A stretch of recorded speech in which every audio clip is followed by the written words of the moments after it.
The What to Next podcast helps you build a TBR of future favorite books. In each episode, Lori and Maine interviews authors and book influencers to recommend books they loved for you to pick up today. If you're an avid reader, always looking for your next great read, then the show.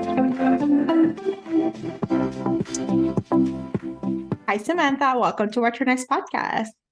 Thank you for having me. It's great to talk to you. So happy to have you here. Tell us a little bit about yourself, what you've been up to. Well, I have a book coming out and I'm trying to write the next book. And so life is busy. Yeah, you write a random thriller, like domestic, books are just kind of like bingeable. Like you want to just keep reading them, So, hopefully, yes, that's the goal. Yeah. So talk to us about Twisted Love Story. What is the elevator pitch? Twisted Love Story is a thriller about a relationship.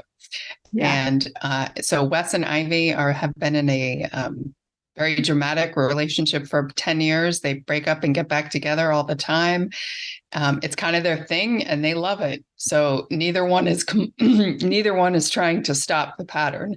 The problem is that they're a little bit like a tornado and they just sort of barrel through, and other people get drawn up in their drama and pulled into their whirlwind.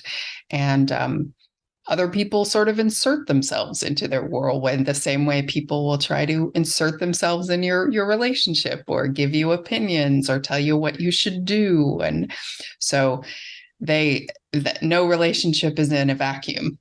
Mm-hmm. And neither is Wes and Ivy's. And sometimes very bad things happen. And in this case, there's now a detective looking into them. And that is where the story begins. So what was the process of writing the story, taking into account, toxic relationships, people having an opinion about it, a detective, like adding those layers of, of taking the notch from like regular notch to like high knob, like 100 times more, Right. Well, I always try to take something very normal and take it to the extreme, but within it, because to me, that's entertaining to read. That's a fun story to read when something is to the extreme. I think it's why we read thrillers. Most of us, hopefully, will never encounter a murder or a murdered body. And so that right there is already something unusual for the majority of people. So for this story, I wanted to really make the relationship a character in the book.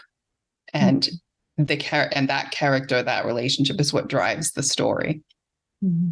And they have a very dramatic relationship. I don't really label it. I don't even use the word toxic in my life, let alone in my book. So what other people want to call it is up to them. Everybody will bring their own opinion to it. Yeah. Everybody will have their own way to describe it based on their own experiences in relationships. And that's the way I wanted it, so that it gives people something to talk about. Yeah, I think it's like each person has their own narrative, and like whether it's childhood trauma or 20s trauma, how they look at relationships, whether it's like they always had like pretty pleasant time or had something like, was emotionally investment and things were just going south, like they bring their own experience into the books and try to whether relate to it or be like, oh no, this is like a warning sign. Like this is definitely no, do not pass go here. I do not want to have this experience, Exactly. I've heard from early readers that they run the gamut. Some people say it reminds them of a relationship they used to be in. Other people say they would never be in it. Like that kind of relationship wouldn't even appeal to them.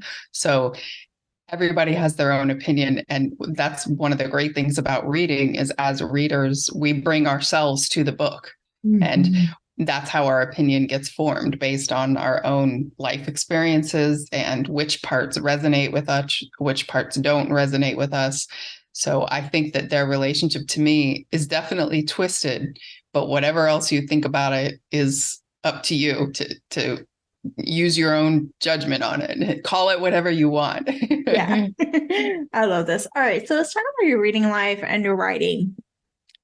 Were you like growing up or like were you reading like, just mystery thrillers or like something, or was it something you later in life you discovered the genre and then decided, you know what, this is a fun genre, whether it's inspiration from true crime, TV, movies, books that led you to start writing these stories?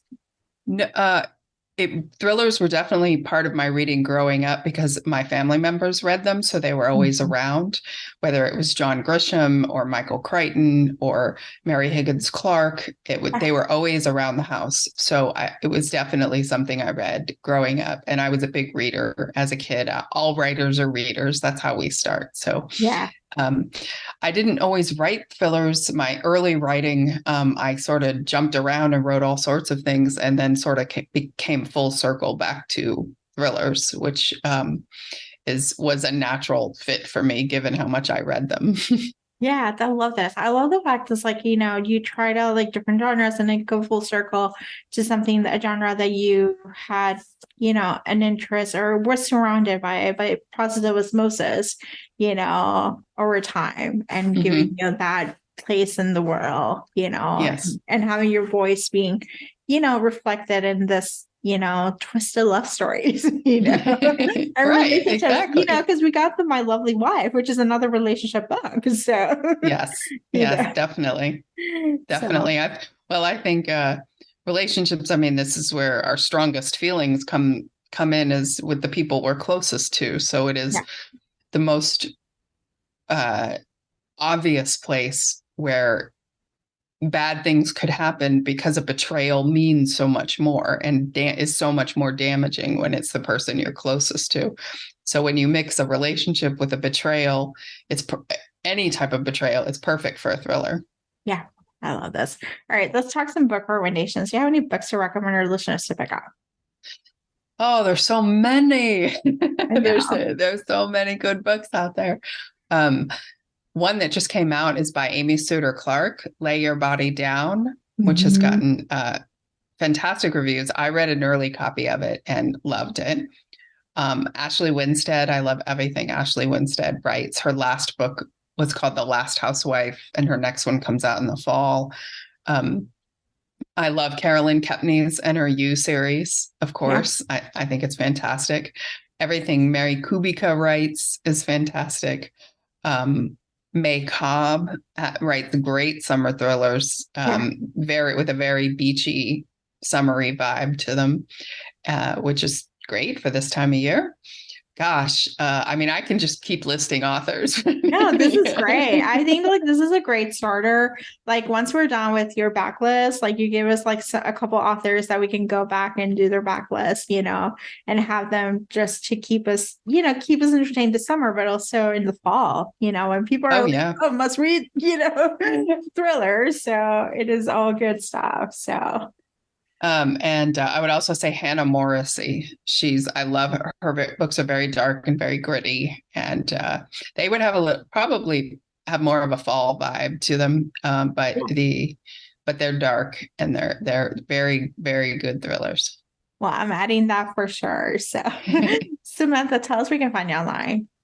My website is samanthadowning.com, and I'm on Instagram, Facebook, Twitter, Threads, now on Threads, at S. Marie Downing. But if you just search my name, you'll find it. I'm mostly on Instagram, and you can find most of the latest news and any appearances or anything. I always post on Instagram and Facebook. Thank you, Samantha, for being on the show. Oh, thank you for having me. If you enjoyed this podcast, feel free to share with friends, subscribe, rate, and review the show. This is the easiest way to support the podcast. For a list of books mentioned and other book recommendations, please visit watchrenextblog.com. Thank you so much for listening and happy reading.